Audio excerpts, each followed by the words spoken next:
الحمد لله نحمده ونستعينه ونستغفره ونعوذ بالله من شرور أنفسنا من يهد الله فلا مضل له ومن يضلله فلا هادي له ونشهد أن سيدنا ومولانا محمدا عبده ورسوله الذي أرسله بالحق بشيرا ونذيرا وداعيا إلى الله بإذنه وسراجا منيرا. وقال تعالى في كلامه المجيد والفرقانه الحميد أعوذ بالله من الشيطان الرجيم بسم الله الرحمن الرحيم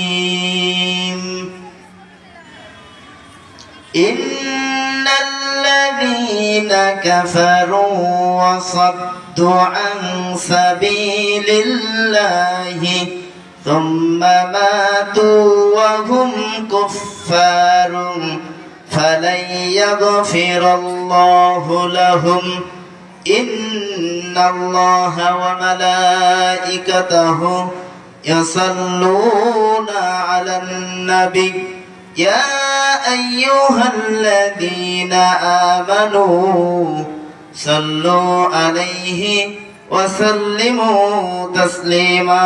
اللهم صل على سيدنا مولانا محمد وعلى آل سيدنا حبيبنا محمد. আলহামদুলিল্লাহ। ভাইরা সামনে এসে বসেন, অল্প সময় কিছু কথা বলবো। আসেন সবাই সামনে আসেন, ভাই সামনে আসেন। হঠাৎ করে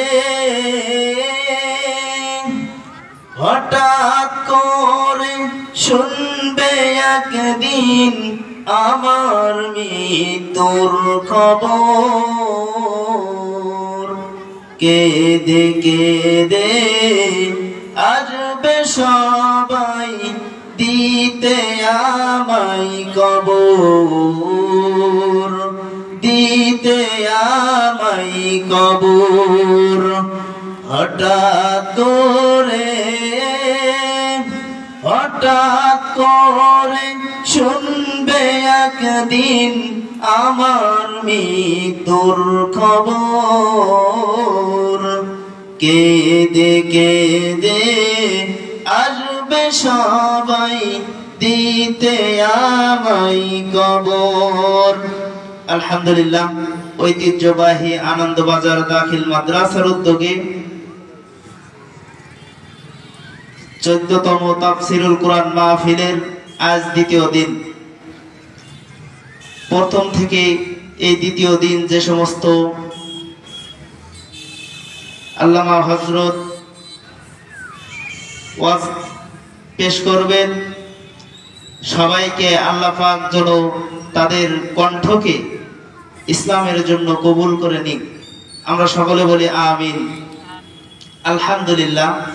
আমি সূরা মুহাম্মদ থেকে আপনাদের সামনে 34 নম্বর আয়াত তেলাওয়াত করছি। এই আয়াত অনুযায়ী আমি কিছু কথা বলবো, আল্লাহ পাক যদি তৌফিক দেন।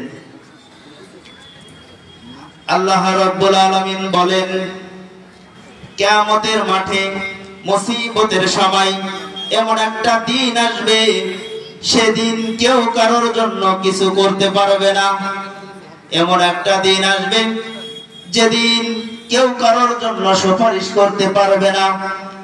এমনকি আল্লাহ তাআলা বলেন ইয়াউমা ইয়াকুমুর রূহু ওয়াল মালাইকাতু সাফফান লা ইয়াতাকাল্লামুনা ইল্লা মান আযিনা লাহুর রাহমানু ওয়া ক্বালা সাওয়াবা। আল্লাহু আকবার। আল্লাহ তাআলা বলেন সমস্ত রূহগুলো কিয়ামতের মাঠে দাঁড়িয়ে যাবে, এমনকি ফেরেশতারা পর্যন্ত দাঁড়িয়ে যাবে, ওয়াল মালাইকা ফেরেশতা পর্যন্ত দাঁড়িয়ে যাবে, এবং সমস্ত নবীরা পর্যন্ত দাঁড়িয়ে যাবে। কেউ কোনো কথা বলতে পারবে না, কোনো সুপারিশ করতে পারবে না, যতক্ষণ না আল্লাহ রাব্বুল আলামিন অনুমতি দিবেন। ঠিক কি না? যতক্ষণ পর্যন্ত আল্লাহ রাব্বুল আলামিন অনুমতি না দিবেন কেউ কোনো কথা বলতে পারবে না। যে যত বড় নেতা হোক, যে যত বড় মন্ত্রী হোক, কেউ কোনো কথা বলতে পারবে না। পারবে বলেন? এমন সময় আল্লাহ রাব্বুল আলামিনের কাছে দুইটা জিনিস ব্যতীত সমস্ত মানুষ কথা বলার জন্য অনুমতি পাবে না। সেই দুইটা জিনিস কি? এক নাম্বার হলো আল্লাহ রাব্বুল আলামিনের কোরআন। ঠিক কি না? এই আল্লাহ রাব্বুল আলামিনের কোরআন মানুষদেরকে সুপারিশ করে জান্নাতে নিয়ে যাবে। সুপারিশ করবে আল্লাহ তাআলা ওই আনন্দবাজার মাহফিলের মাঠে, কোরআনের মাহফিলে যত যুবক এবং যুবতী ভাই এবং বাবাজিরা এবং মা বোনেরা এই কোরআন শোনার জন্য দূর দূরান্ত থেকে পাগলের মতো ছুটে এসেছে এই কোরআন শোনার জন্য। কত রাত জেগেছে, কেটে কেটে তোমার এই গুণগান শুনেছে। আল্লাহ তুমি এই সকল ভাই বোনদেরকে আল্লাহ তুমি কবুল করে নাও, মাফ করে দাও। আল্লাহ রাব্বুল আলামিনের কাছে সুপারিশ করবে, আল্লাহ তাআলা সঙ্গে সঙ্গে সেই সুপারিশ কবুল করে নেবেন। ভাইরা আমার, যেহেতু সময় নেই, আমি যে আয়াতটি তেলাওয়াত করছি সূরা মুহাম্মাদের 34 নম্বর আয়াত, আল্লাহ তাআলা বলতেছেন ইন্নাল্লাযীনা কাফারু ওয়া সাদ্দু, ইন্নাল্লাযীনা কাফারু নিশ্চয় যারা কুফরি করেছে, ওয়া সাদ্দু যারা বাধা দিয়েছে, আন সাবিলিল্লাহ আল্লাহর পথে। কারা বাধা দিয়েছে? এই সমাজে এমন লোক আছে না নেই? কথা বলেন, আছে না নেই? 17 বছর পর্যন্ত এই মাঠে কোরআনের মাহফিল হয়েছে, এমন পরিবেশ করা যায়নি।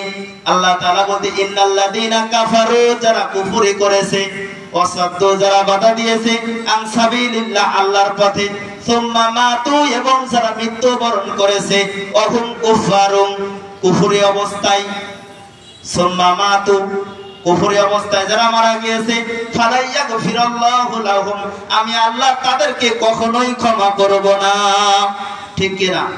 তাহলে এই সমাজে যারা এই 17 বছর পর্যন্ত কোরআনের মাহফিল করতে দেয়নি তাদেরকে আল্লাহ মাফ করবে। কথা বলেন, মাফ করবে। আল্লাহ ছাড় দেয় কিন্তু ছেড়ে দেয় না। দেই বলেন, ছেড়ে দেয় না। এই জন্য আমাদের সমাজে যারা আছে এবং এই নবীর বিরুদ্ধে যে ষড়যন্ত্র করেছিল, হযরত আব্দুল্লাহ ইবনে উবাই ষড়যন্ত্র করেছিল, নবীর সামনে ওয়াজ করে চোখের পানি ঝরেছিল, নবীর সাথে সফর সঙ্গী হয়েছিল এই আব্দুল্লাহ ইবনে উবাই। এই আব্দুল্লাহ ইবনে যখন মারা গেল, এই আব্দুল্লাহ ইবনে উবাই যখন মারা গেল, রাসূল নিজে তার গায়ের জুব্বা দিয়ে তার কাফনের কাফন পরানো হলো। তারপরে কি করলো? তার জানাজার নামাজে ইমামতি করলো এবং এমনকি কি করলো? তার দাফনের সমস্ত কাজকর্ম যখন বিশ্ব নবী করলো, আল্লাহ তাআলা বলতেছেন, ওগো নবী, তুমি এই মুনাফিকের জন্য যদি 1 নয় 50 নয় 70 বার যদি তুমি হাত তুলে দোয়া করো, আমি আল্লাহ রাব্বুল আলামিন এই দোয়া কবুল করব না। তাহলে আপনার আমার বিরুদ্ধে, ইসলামের বিরুদ্ধে, ইসলামী আন্দোলনের বিরুদ্ধে যারা ষড়যন্ত্র করে, আল্লাহ তাদেরকে ছেড়ে দেবে? কথা বলেন, ছেড়ে দেবে? এই জন্য আমরা সবাই কোরআনের পক্ষ হতে চাই, কোরআনের পথে ফিরে আসতে চাই, কোরআনের এই কথা শুনে আমাদের অন্তরকে দিলকে নরম করতে চাই। দেখেন, এই কোরআনের মাহফিল সবার কিন্তু ভালো লাগে না। ভালো লাগে বলেন? এক পাশে মেলা চলছে আর এক পাশে কোরআনের মাহফিল চলছে। এই মাহফিলের মাঠ থেকে যদি কোনো বান্দা, কোনো বান্দি একটা মাত্র নেক কাজ করে যেতে পারে, তার আমল করতে পারে, সেই অনুযায়ী যদি তার জীবন পরিচালনা করতে পারে, তার জীবনটা ধন্য হয়ে যাবে। কোন সুবহানাল্লাহ। কিন্তু যদি ওই মেলার থেকে যদি একজন যুবক অপকর্ম লিপ্ত থাকে, এই মাহফিলটা কি হবে বলেন? কি হবে? তাহলে সময় নেই, এখন কিছু কিছু কাজ আছে, আমাদের প্রশ্ন চলে আসে, উত্তর চলে আসে নাকি? এই জন্য কোরআনের মাহফিল দেওয়ার উদ্দেশ্য কি? আল্লাহ পাক আমাদেরকে দুনিয়ায় কি জন্য পাঠাইছে? কি জন্য আমরা দুনিয়ায় আসলাম? একটা উদ্দেশ্য আছে, আছে কিনা বলেন? আমরা এখানে কি জন্য এসেছি? উদ্দেশ্য আছে কিনা বলেন? উদ্দেশ্য আছে। আমরা আল্লাহ পাকের এই কোরআনের কথা শুনবো এবং এই কোরআনের হক কে আমরা মেনে যাব, আমাদের জীবন পরিচালনা করব আল্লাহ পাকের কাছে এই জান্নাতের আশায়। আমরা যেন আল্লাহ পাক যেন আমাদেরকে মাফ করে দেয়, এই আশায় আমরা এখানে এসেছি। কিন্তু এক শ্রেণীর লোক আছে, তারা ওই মেলা নিয়ে ব্যস্ত, দোকানদারি নিয়ে ব্যস্ত, এখানে আসার সুযোগ তারা পাবে না, আল্লাহ পাক তাদেরকে দেননি। আল্লাহ পাক বলতেছে আমি সবার দ্বারা সব কাজ করাইনি। মুসা আলাইহিস সালাম বলতেছে আল্লাহ তোমার রহমত আমি চাইনি। আল্লাহ তাআলা বলতেছে কি তুই আমার রহমত চাসনি? কইতে না আল্লাহ আমি তোমার রহমত চাইনি। মুসা আলাইহিস সালাম বলতেছে এই রহমত কি জিনিস? আসলে আল্লাহর রহমত কি জিনিস মুসা জানতে চাই। আল্লাহ তাআলা বলতেছে না মুসা তুমি তোমার নাম বলো। মুসা বলতে পারে না। মুসা যখন বলতে পারে না, দ্বিতীয়বার জিজ্ঞাসা করলো মুসা তুমি তোমার নাম বলো। মুসা বলতে পারে না, তৃতীয়বার বলে মুসা তোমার নাম বলো। তৃতীয়বারও বলতে পারে না, ফেল খেয়ে গেছে। মুসার কাছে আল্লাহ তাআলা জিজ্ঞাসা করছে ও মুসা তোমার এই তিনবার আমি তোমার নাম জিজ্ঞাসা করেছি, তোমার নাম কি তুমি কেন বলতে পারোনি? মুসা আলাইহিস সালাম বলতেছে আল্লাহ আমি বলতে চেয়েছি কিন্তু বলতে পারি নাই। এই জন্য বলতে পারি নাই, যে জন্য বলতে পারোনি ওইটাই হলো আমার রহমত। কারণ আমি তোমার কথা বলার শক্তি দিয়েছি, আর এখন তোমার কথা বলার শক্তি বন্ধ করে দিয়েছি। এই জন্য বুঝতে হবে একমাত্র মালিক যিনি আমাদেরকে এখানে নিয়ে আসলেন, কথা বলেন, ওই ব্যক্তি একটা ভালো কাজ করতে পারে, নেক কাজ করতে পারে, যার উপরে নেক নজর আল্লাহ পাক দিয়ে দিয়েছেন, সেই ব্যক্তি ছাড়া কেউ নেক কাজ করতে পারে না। তাহলে আমাদের কাছে প্রশ্ন আছে, আল্লাহ বেনামাজি কেউ খাওয়ায়, নামাজিও কেউ কেন খাওয়ায়? প্রশ্ন আছে কিনা? আমরা আল্লাহর ইবাদত করি, এক শ্রেণীর লোক আছে যারা আল্লাহর ইবাদত করে না। আল্লাহ আমাদেরকে সুখে শান্তিতে রেখেছে, তাদেরকেও রেখেছে। কেন রেখেছে? আল্লাহ বলতেছেন আমি দুনিয়াতে কাহারও মাহরুম করব না, কাউকেও মাহরুম করব না, সবাইকে খাওয়াবো। কিন্তু কিয়ামতের মাঠে যখন তার মৃত্যু হয়ে যাবে তখন ওইখানে দুই শ্রেণীর মানুষকে বিভক্ত করে ফেলবো। এক শ্রেণীর মানুষ আছে তারা যাবে জান্নাতে, আর এক শ্রেণীর মানুষ আছে তারা যাবে জাহান্নামে। ওই জাহান্নামে যাবে যারা, তারাই হলো ওই শ্রেণীর লোক। আর যারা জান্নাতে যাবে তারা হলো এই নামাজি লোক। তারা ঈমান এনেছে, নেক কাজ করেছে, আমলে সালেহ করেছে।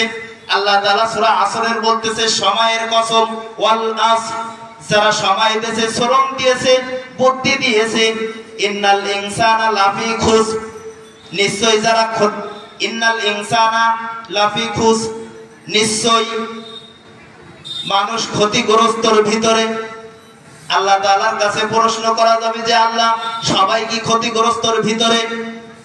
ইল্লাল্লাযিনা আমানু, নিশ্চয় যারা ঈমান এনেছে এরা বাদে, ওয়া আমিলুস সালিহাত, যারা নেক কাজ করেছে, আমলে সালেহ করেছে, ওয়া তাওয়াসাউ বিল হক, যারা হকের পথে চলেছে, যারা সত্যের পথে চলেছে, ওয়া তাওয়াসাউ বিস সবর, যারা সবর করেছে। এই সমাজে আমাদের মতো সামান্য আম মানুষ যারা আছি, যারা মূর্খ, বুঝি না, তারা কোন রকম হুজুরদের মুখ থেকে কোরআন হাদিস শুনে ইসলামী আন্দোলনে যোগ দিয়ে তাদের উপরে কি অত্যাচার তারা সহ্য করেছে, এমনকি তারা কবরস্থানে রাত যাপন করেছে, বাঁশবাগানে রাত যাপন করেছে, করেছে কিনা? করেছে না? এমনকি তারা এমনও মামলা দিয়ে দিয়েছে যে আনন্দ বাজার তার নাশকতার মামলা দিয়ে দিয়েছে। অথচ সে লোকটা তার একবেলা যদি কাজে না যায় তার দিন চলে না, সেই লোকটা দিয়ে দিয়েছে নাশকতার মামলা। এই জন্যে বলতেছে যে ইল্লাল্লাযীনা আমানু ওয়া আমিলুস সালিহাতি, এরা বাদে যারা আমলে সালেহ করবে, নেক কাজ করবে, এরা বাদে সবাই ক্ষতিগ্রস্তর ভিতরে। ইন্নাল ইনসানা লাফি খুস। তাহলে কারা ক্ষতিগ্রস্তর ভিতরে? আমরা এখানে পেয়ে গেলাম যারা আল্লাহর ইবাদত বন্দেগী করে না, যারা আল্লাহর নাফরমানি করে, কুফরি করে, যারা অসত্য বাধা দেয়, আল্লাহর রাস্তা থেকে মুখ ফিরে নেয়, এরা হলো ক্ষতিগ্রস্তর ভিতরে, ঠিক কিনা? যাই হোক, আমি নতুন মানুষ, এই কথা বলার জন্য একটু সময় চেয়ে নিলাম। আল্লাহ পাক আপনাদের দোয়ায় এই কথাগুলো বলালেন। আপনারা আমার জন্য দোয়া করবেন, আমিও আপনাদের জন্য দোয়া করব। আল্লাহ পাক যেন আমাদের সবাইকে ইসলামের জন্য কবুল করে নেন, আর আল্লাহ পাক যেন আমাদেরকে মৃত্যুর আগ পর্যন্ত যেন আমরা মুসলমান হয়ে মরতে পারি। কারণ আল্লাহ তাআলা বলতেছে যে বান্দা, তুই যেন মুসলমান না হয়ে কবরে আসিস নি, আসলেই কিন্তু তোকে বাখারি দেব। এই জন্য আমাদেরকে মুসলমান হয়ে কবরে যেতে হবে। আল্লাহ পাক সবাইকে ঈমান আমল নিয়ে মৃত্যুবরণ করার তৌফিক দান করুন। আখির দাওয়ানা আলহামদুলিল্লাহি রাব্বিল আলামিন। আসসালামু আলাইকুম ওয়া রাহমাতুল্লাহ।